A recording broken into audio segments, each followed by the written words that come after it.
లంచాలే ఉంది. సచివాలయ వ్యవస్థ, వాలంటీర్ వ్యవస్థ కొత్త వ్యవస్థలు. ఇవాళ చూడండి, మీకు మున్సిపల్ ఆఫీస్ దగ్గర నుంచి ఎక్కడ లంచం లేకుండా ఎక్కడైనా పని అవుతుందా? ఈ జీతాల పెరుగుదల కంటే కూడా వాళ్ళకి లంచాల ద్వారా వచ్చే సంపాదన ఎక్కువ. జీతందే ఉంది 10,000 20,000 పెరుగుతుంది. లంచం ద్వారా 1,00,000 నుంచి 5 లక్షల రూపాయలు సంపాదించుకునే వాళ్ళు ఉన్నారు. కట్టలు దానికి సాక్ష్యాలు ఉంటుంటాయి అక్కడ. అలా సంపాదించుకునే అవకాశం లేకుండా పోయింది. ఆ వ్యవస్థల పని అంతా తీసుకొచ్చేసి సచివాలయాలకి, వాలంటీర్లకు అప్పచెప్పేశాడు. ఇక్కడ విచిత్రమైన సమస్య ఏమొచ్చిందంటే, ఇంత పని మా నెత్తినేసాడని సచివాలయ సిబ్బందికి కోపం వచ్చింది.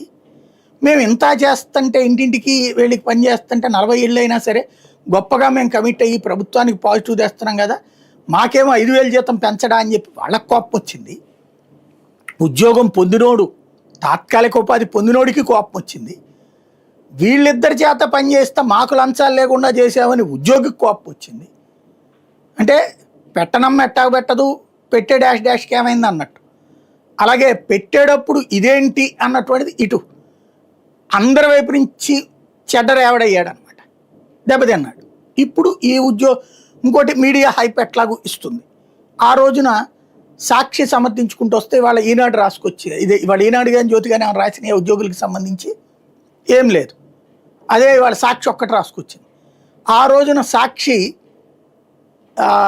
ఉద్యోగులకు వ్యతిరేకంగా